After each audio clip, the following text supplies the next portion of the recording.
Any chef or nutritionist will tell you that fresh and local produce is the tastiest and healthiest way to eat.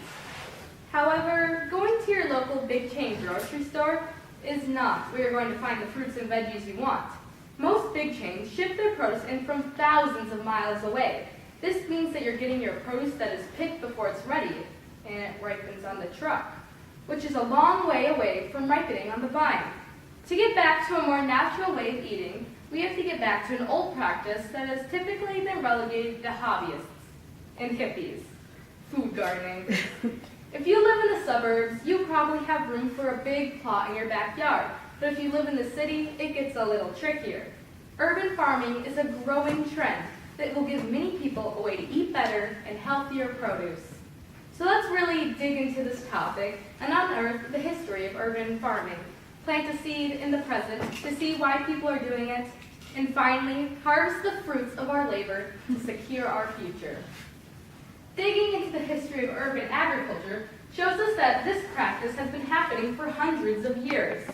Before commercial agriculture and refrigeration trucks, many people supplemented their diets by growing their very own small vegetable gardens, but urban agriculture first really took off in the early 90s when the former pro basketball player named Will Allen bought a plot of land inside Milwaukee, Wisconsin.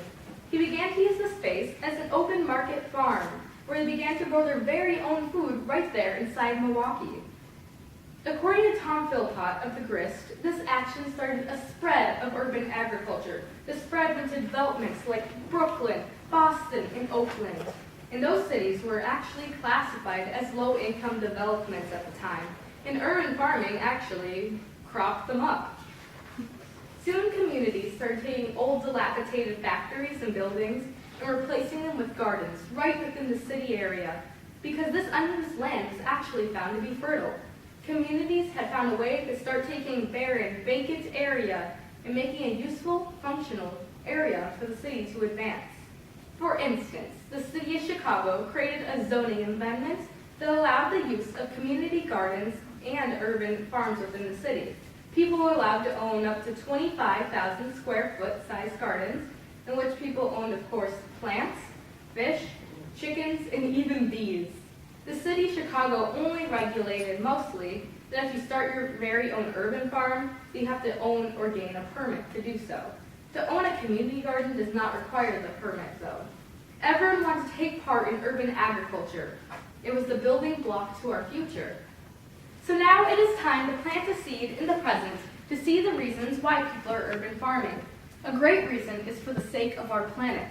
Think about this. In today's society, we have about 7 billion mouths to feed. That really takes a toll on our planet when we need a city to work and live and huge plots of land to grow our food. Nowadays, urban sprawl continuously keeps spreading out and taking our arable land, which just means land suitable for agriculture. And when we have less arable land, we sadly have fewer crops. If people start their own gardens, we could help grow more food for those who need it. Sadly, the Natural Resources Defense Council has recorded over 14 cases where a large farm has polluted their local groundwater. One case was in 2011 when an Illinois hog farm spilled 200,000 gallons of manure into a creek that killed over 110,000 fish. Daryl Fears, who is part of the Washington Post, submitted an article that found that 21 different states closed multiple lakefronts due to toxic fertilizer that had run off into their water system, which polluted the lakes. That kind of runoff could be avoided if more people urban farmed. It would help with less demand for large amounts of food from commercial farms, and there wouldn't be nearly as much to dispose of, and it can be thrown away properly, because even your small gardens make an impact. This reminds me of a quote from the great Dr. Seuss. If not someone like you cares an awful lot, it's not going to get better. It's not. This is famous from the book The Lorax. In The Lorax, we saw how a factory destroyed all their surrounding nature, depleted their resources, and forced all the animals inhabiting the area to leave. So planting your own gardens really helps secure your own planet's future. Urban agriculture is also very beneficial to your own personal health.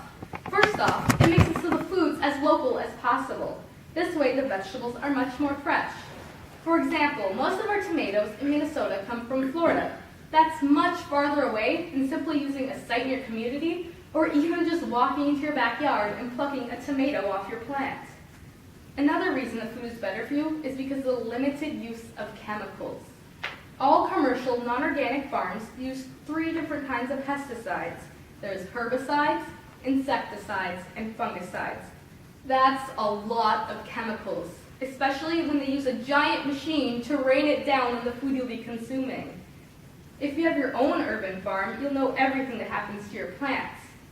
Then not only is there issues with the vegetables, but with the meat as well. There was a study in 2006 by the Consumer Reports and Huffington Post that found a staggering 1/6 of all grocery store chickens that were tested were infected with E. coli, salmonella bacteria, or even both. It's much better to know where you're getting your meat source from, and that way you can know if any way it's been contaminated, which can lead to healthy food for your consumption. Finally, we will harvest the fruits of our labor and secure our future by seeing how we can take part in this wonderful opportunity. Probably a lot of us are thinking that urban agriculture can only happen in those sun states like Florida and California, but actually urban agriculture is really strong here in Minnesota. Currently, the Minneapolis top 3 urban farming groups are called Growing Lots, Stone's Throw, and Tiny Happy Urban Farm. Each of these local urban farms started using unused and vacant parking lots and turning them into a garden paradise. These urban farms use little to no chemicals, and they devote the majority of their day just so they can supply food for the benefit of our community. We're passionate about growing food for our community. Emily Hansen, who is a farmer from the Stone's Throw, said, "We revel in making our living, doing the hard, honest, and sweaty, joyful work of farming." This means that these farmers truly love what they're doing, and we as consumers too can do as we want. We can buy from these organizations and support them by having all your produce originate from them, or even start your own community garden. According to John Collins of the Grist, Mayor R.T. Ryback takes part in it all. Ryback currently owns his own backyard garden, sells the produce to CSA, which is an organization that stands for Community Supported Agriculture, which just makes sure quality food makes it to us consumers. And then after CSA buys Ryback's food, it gets supplied to a local restaurant. It's just all part of a great loop we can take place in, whether you want to start a community garden, buy directly from the urban farms, or simply go to a restaurant that serves local food. It really is the little things that count.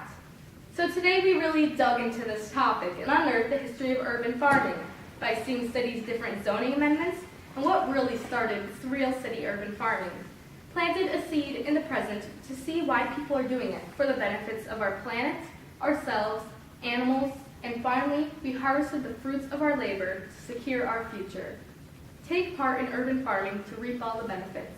Do good for the world by doing good for yourself.